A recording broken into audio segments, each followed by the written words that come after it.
수요 공급 변화에 의한 가격 변화율과 균형량의 변화율이 있죠. 거기 굵은 글씨로 해놨죠. 이 수요 공급의 변화에 의한 가격 변화율은 수요와 공급이 비탄력적일수록 커지고요. 양의 변화는 탄력적일수록 커져요. 우리가 지난번에 탄력성 배우셨죠. 탄력적이라는 얘기는 가격 변화율보다 양의 변화가 큰 거예요. 그죠? 비탄력적이라는 것은 가격 변화보다 양의 변화가 작은 걸 얘기하죠. 예, 그러면 조건에서 이렇게 주는 거예요. 아까 얘기했지만 이게 이제 무슨 상태 가정하냐면요. 똑같이 균형 상태예요. 그러니까 우하향하는 수요 곡선과 우상향하는 무슨 곡선? 예, 공급 곡선의 균형 상태를 가정하는 거예요. 이때 수요하고 공급이 변할 거 아니에요. 변할 때 수요가 변할 때 공급의 탄력성의 크기에 따라 가격 변화가 더 클 수도 있고 적게 나타날 수도 있는 거예요. 그죠? 근데 그거는 앞에 조건에서 알려줘요. 첫 번째가 뭐냐면 수요가 뭐 한다고 그래요? 증가하는 거예요. 증가할 때 공급이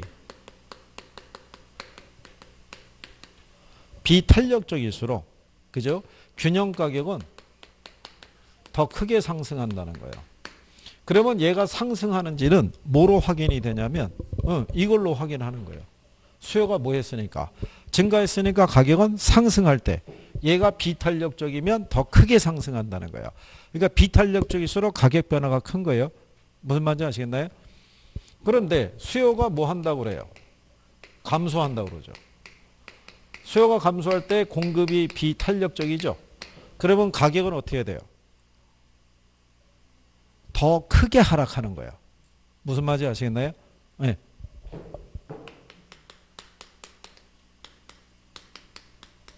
대신에 탄력적이면 덜 하락하는 거예요.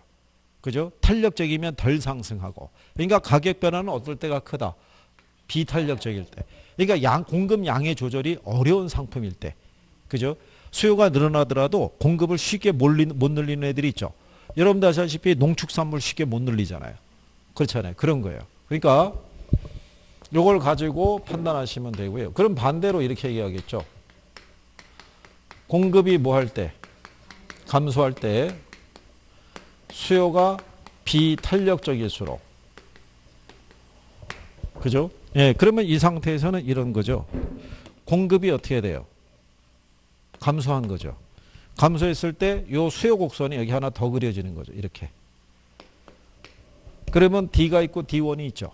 예, 어느 게 비탄력적이에요? 얘가 기울기가 완만하죠. 그러니까 D1은 탄력적이죠. D가 기울기가 급하니까 얘가 비탄력적이잖아요. 비탄력적일 때가 가격이 여기까지 올라가죠. 그죠? 탄력적일 때는 여기까지만 올라가잖아요. 그러니까 역시 비탄력적일 때가 가격 변화가 크죠. 무슨 말인지 하시겠나요? 똑같은 거예요. 공급이 감소하잖아요. 감소하면 가격은 상승하잖아요. 공급이 감소하면. 가격이 상승할 때 얘가 비탄력적이면. 그렇죠. 더 크게 상승하는 거예요. 이해하시겠나요? 네. 공급이 감소할 때 수요가 탄력적이면 덜 상승하겠죠. 그렇죠? 그러면 공급이 뭐 할 때? 증가할 때. 수요가 비탄력적이면 가격은 그렇죠. 더 크게 하락하는 거죠. 다 알려주잖아요. 그렇죠? 네. 일단은 뭐 요 정도라도 일단 알아두시고 그 다음에 이제 한 가지 더 있어요. 또 하나가 뭐가 있냐면 자, 가령 예를 들어서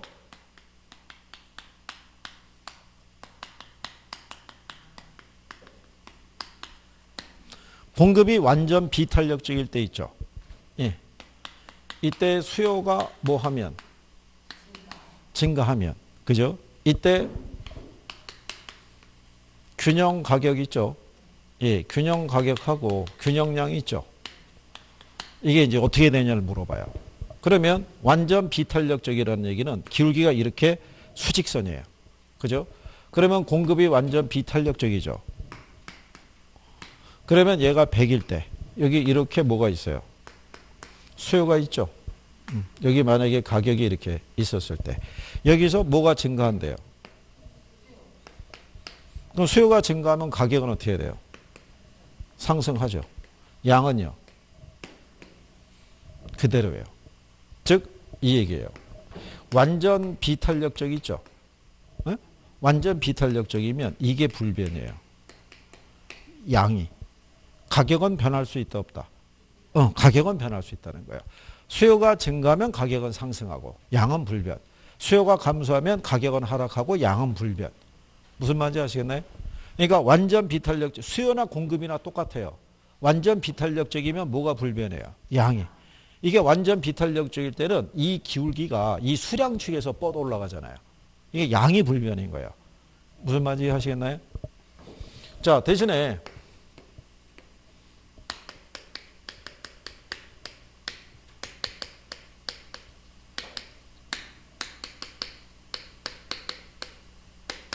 공급이 완전 탄력적일 때 수요가 증가하죠. 완전 탄력적일 때는 기울기가 어떻게 돼요? 수평이에요. 그죠? 이 공급 곡선이. 자, 이렇게 돼 있을 때는요. 여기 만약에 이렇게 뭐가 존재할 때 수요가 요때 요 수요가 증가하죠. 그러면 양은 늘어나는데 가격은 불변해요. 그래서 완전 탄력적일 때는 가격이 불변해요. 무슨 말인지 하시겠나요? 양은 변할 수 있어도 가격은 불변이라는 거예요. 완전 탄력적이면. 자, 완전 탄력적일 때 기울기가 수평선이죠. 얘가 어느 축에서 뻗어나간 거예요? 가격 축에서. 그러니까 가격은 불변인 거예요. 양은 변할 수 있다는 거예요. 무슨 말인지 하시겠나요? 네. 그래서 완전 비탄력적이면 뭐가 불변이고요? 양이 불변이고, 완전 탄력적이면 뭐가? 작년 여러분 시험에 이런 지문이 있었어요.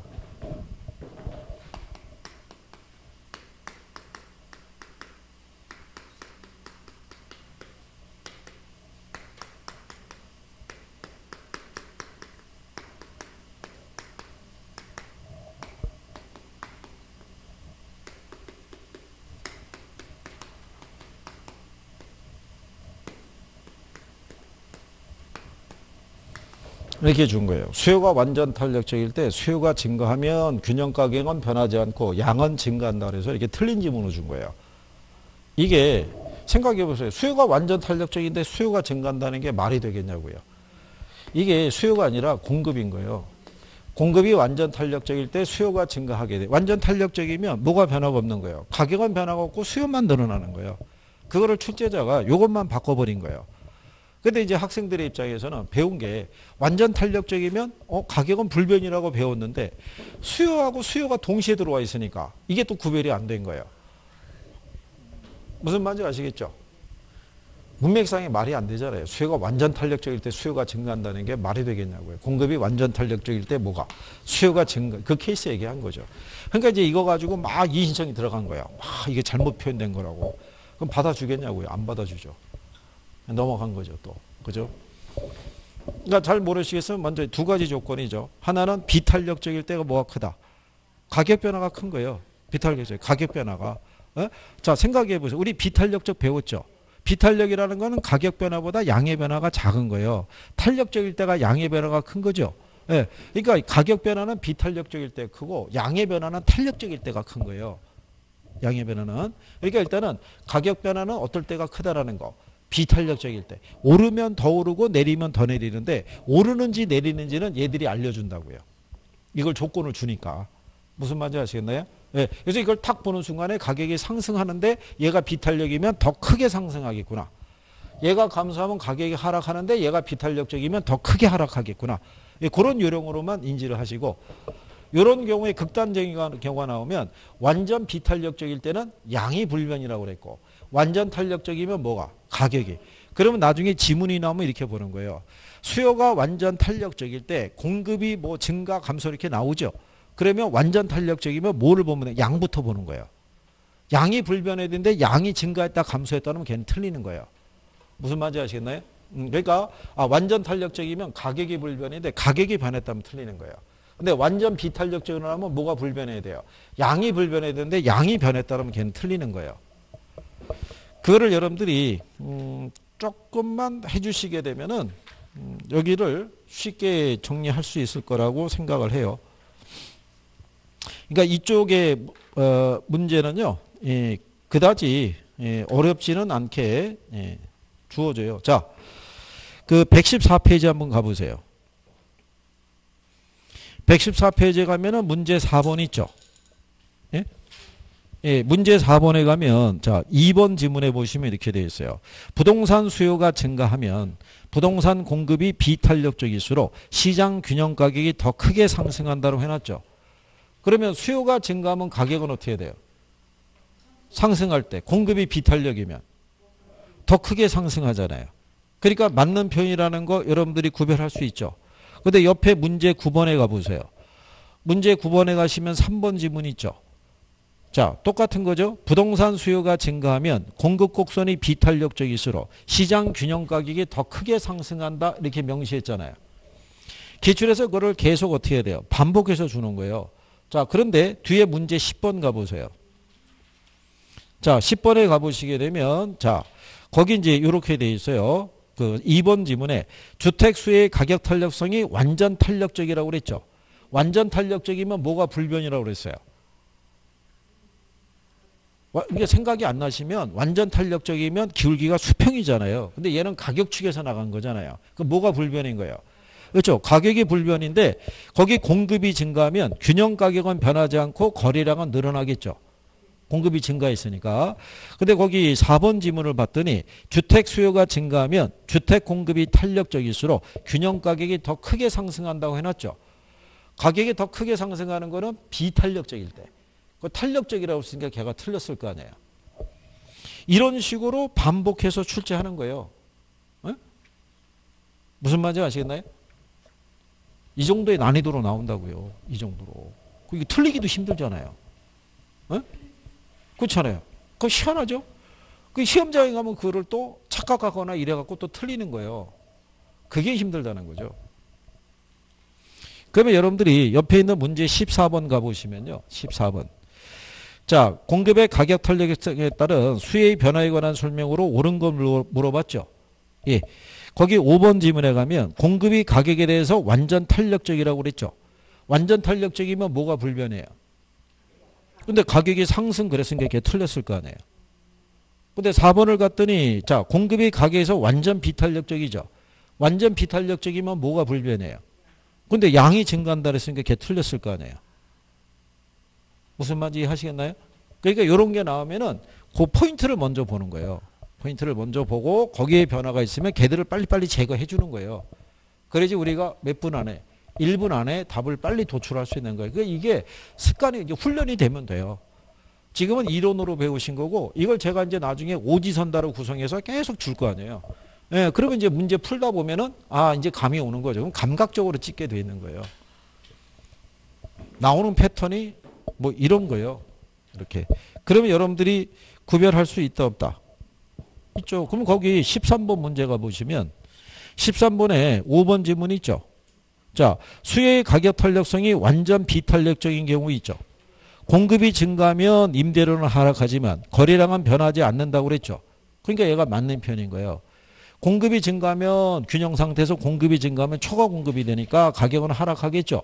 근데 완전 비탄력적이니까 뭐는 변하지 않는다는 거예요. 양은 변하지 않는다는 거예요. 그래서 이렇게 문장 표현에 익숙해지시면 돼요. 그래서 이제 해보시면은 아, 얘네가 어려운 애들은 아니었구나 이런 생각을 해요. 그래서 문제 푸는 요령이 생기시죠. 자, 그 다음에 이제 어디를 가보시냐면 이제 89페이지에 가시면요. 수요와 공급에 뭐가 있어요? 탄력성이라고 있어요. 그죠? 예. 요 탄력성에 대한 예, 개념에 대한 요것도 별표하셔야 돼요.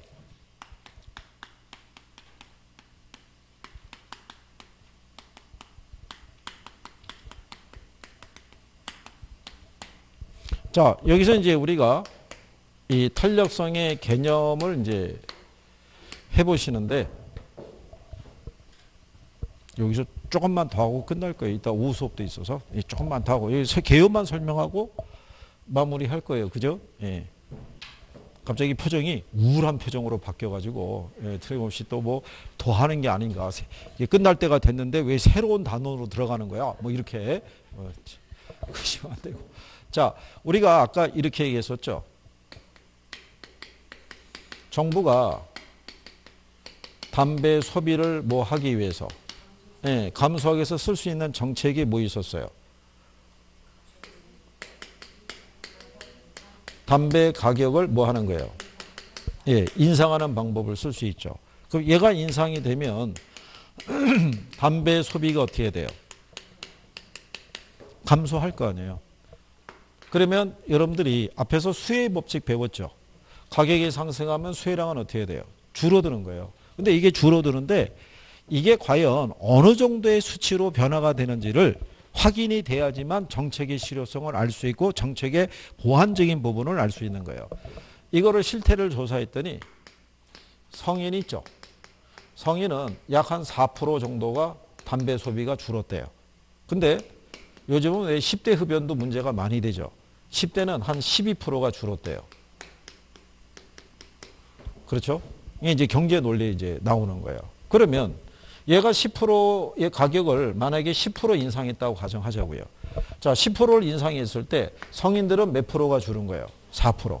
그러면 담배 가격 인상이 소비에 큰 영향을 못 줬다고 할 수 있어요. 10분의 4니까 한 0.4 정도의 변화가 있어요.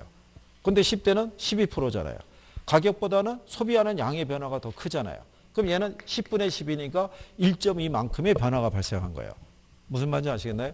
그러면 일단 주류가 성인들의 소비가 크다고 보면은 그러면 이 사람들이 이 정도밖에 안 줄었다는 얘기는 담배 가격 인상의 폭을 어떻게 돼요? 더 올려야 된다는 얘기죠. 무슨 말인지 아시겠나요?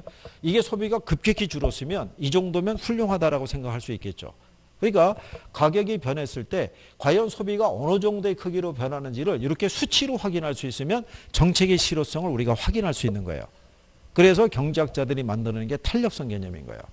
무슨 말인지 아시겠죠? 네, 그래서 요 탄력성이라는 거는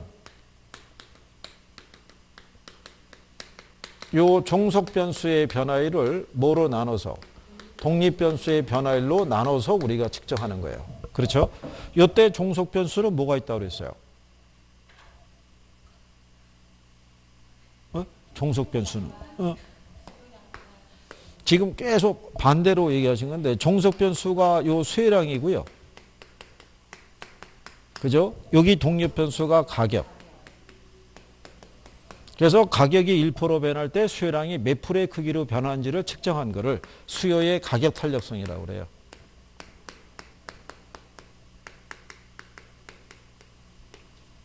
이렇게. 근데 여기 있는 요 수혜량의 변화를 가져다 주는 거는 가격만 있는 게 아니라 뭐가 변해서? 그렇죠? 소득이. 그럼 소득이 1% 변할 때 수혜량이 몇 프로의 크기로 변하는지 측정한 것을 수요의 소득 탄력성이라고 그래요. 무슨 말인지 아시겠나요? 자, 그런데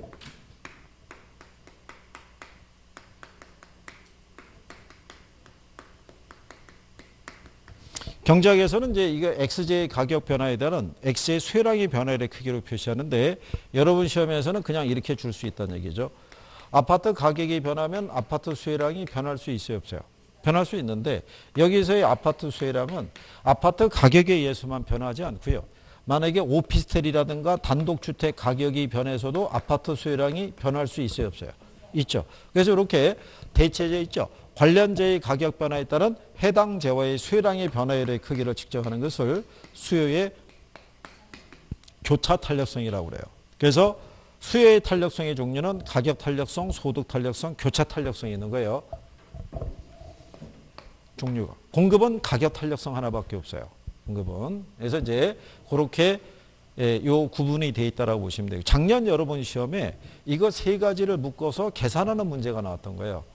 계산하는 거. 근데 그 계산하는 문제가 거의 암산 수준에서 나온 거예요. 암산에서. 그냥 계산기도 필요 없었던 거예요. 요령만 알면. 나중에 여러분들이 배우시겠지만 여기 보면 이게 분수식이잖아요. 분수식에서는 변수가 3개예요. 3개 중에 2개의 변수 값은 주는 거예요. 나머지 하나의 변수 값만 구하라는 거예요. 그래서 원래 기본적으로는 분자의 크기를 구하라는 거예요. 분모하고 분자가 있으면 분모는 우리가 알고 있는 수고요. 분자가 미지수인 거예요. 그래서 얘를 구하기 위해서는 분모에다 이 몫을 곱하면 얘가 나오는 거예요. 얘를 곱하면 얘가 나오는 거예요. 그럼 반대로 얘를 구하려고 그러면 곱하기의 역수가 뭐예요? 나누기잖아요. 이거 나누면 얘가 나오는 거예요. 무슨 말인지 이해하시겠나요? 그래서 이제 우리가 계산할 때 또 하기로 하시고. 그래서 다음 시간에 오시게 되면은 수요의 가격 탄력성이 있죠. 예, 여기서부터 한번 해보시는 거죠. 그래서 이거 마무리하고 예, 시장론으로 이제 이렇게 들어가시게 될 거예요. 지금 경제 이렇게 했을 때요. 앞에서 수혜량의 변화, 수혜 변화 해봤잖아요. 예, 그거 요인이 뭐가 되는지, 그거 정확하게. 그 다음에 관련재의 가격 변화 있죠. 대체재 보완재.